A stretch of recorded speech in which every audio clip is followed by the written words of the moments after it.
Chemistry का तीसरा chapter chemical bonding. Chemical bonding का आखिरी टॉपिक हम पढ़ रहे हैं बॉन्ड कैरेक्टरिस्टिक्स। इसका पहला टॉपिक हमने पढ़ लिया बॉन्ड एनर्जी। सेकेंड टॉपिक हमने पढ़ लिया बॉन्ड लेंथ। तीसरा टॉपिक हमने पढ़ लिया इलेक्ट्रोनेगेटिविटी। फोर्थ वन आयनिक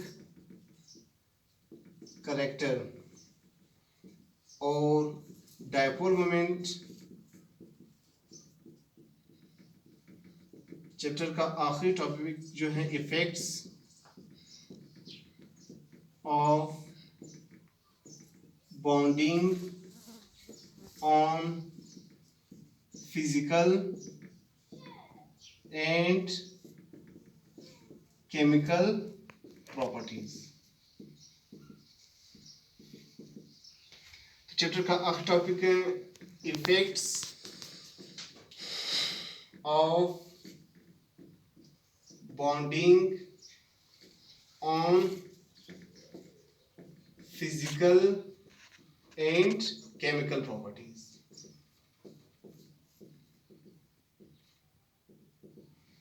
शुरू में हमने पढ़ लिया बॉन्डिंग दो टाइप्स के बॉन्डिंग है, यानी फोर्सेस दो टाइप के फोर्सेस हैं। एक इंट्रामॉलिक्यूलर फोर्सेस, इंट्रामॉलिक्यूलर फोर्सेस, और सेकंड इंटर मॉलिक्यूलर फोर्सेस हैं। इंट्रामॉलिक्यूलर फोर्सेस के चार टाइप्स हम पढ़ चुके हैं, ionic bond, covalent bond, coordinate covalent bond and metallic bond.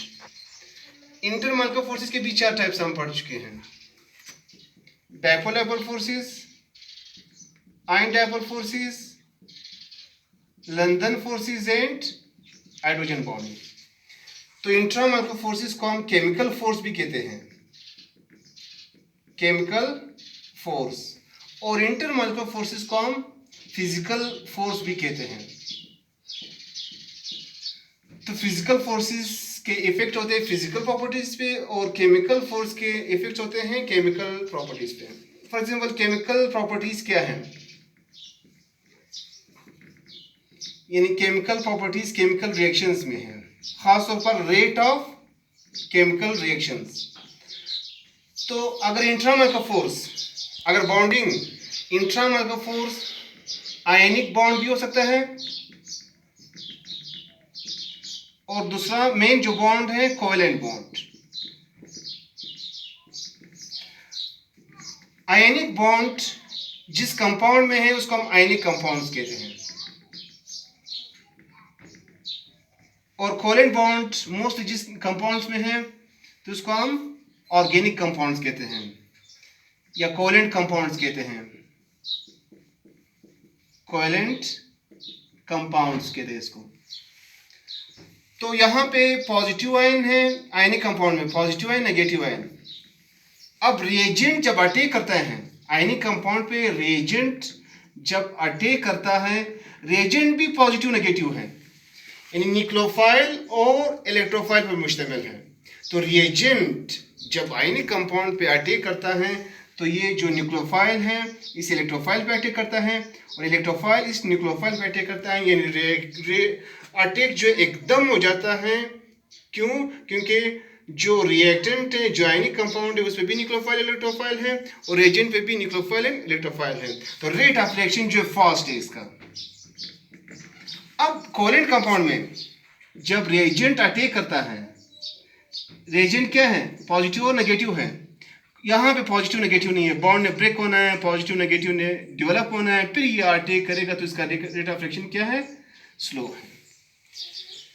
और ये तो केमिकल प्रॉपर्टीज़ का रेट जो है फास्ट भी है स्लो भी है on the basis of reagent positive negative जब अटैक करता है, क्योंकि वहाँ पे ऑलरेडी न्यूक्लियोफाइल इलेक्ट्रोफाइल मौजूद है और यहाँ पे इलेक्ट्रोफाइल न्यूक्लियोफाइल ने डेवलप होना है फिर अटैक करेगा।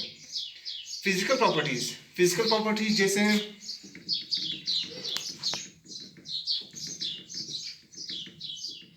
फिजिकल प्रॉपर्टी जैसे solubility, melting point, boiling point and solubility. अब सोलबिलिटी यहाँ पे जिस तरह हमें मालूम है, like dissolves like, polar solutes dissolve in polar solvents, non-polar solute dissolves in non-polar solvent। तो नॉन पोलर सॉल्वेंट में किन लंदन फोर्सेस के थ्रू, यहाँ पे जो लंदन फोर्सेस हमने पढ़ लिया, फिजिकल फोर्स हमने पढ़ लिया, तो लंदन फोर्सेस की वजह से, लंदन बॉन्डिंग की वजह से नॉन पोलर में डिसॉल्व हो रहा है। और पोलर में क्यों डिसॉल्व हो रहा है? Due to dipole force, hydrogen bonding and ion dipole forces. तो बॉन्डिंग का इफेक्ट क्या है? अगर पोलर सब्सटेंस है तो पोलर बॉन्ड कौन से? डाइपोल फोर्स है, आयन डाइपोल फोर्स है, हाइड्रोजन बॉन्डिंग की वजह से, इन बॉन्डिंग की वजह से जो है ये पोलर में डिसॉल्व हो रहा है। और नॉन पोलर सॉल्वेंट में लंदन फोर्सेस की वजह से डिसॉल्व हो रहे हैं। अब फोर्सेस अगर स्ट्रॉन्ग फोर्सेस हैं, इसके प्रॉपर्टीज भी स्ट्रॉन्ग है, जैसे आई मेल्टिंग पॉइंट, आई बॉइलिंग पॉइंट। अगर फोर्सेस वीक इंटरमल के फोर्सेस है, बॉन्डिंग वीक इंटरमल फोर्सेस है, तो मेल्टिंग पॉइंट, बॉइलिंग पॉइंट भी लो है। तो इसी के साथ इस चैप्टर को हम कंक्लूड करेंगे। ये इस चैप्टर का आखिरी टॉपिक था।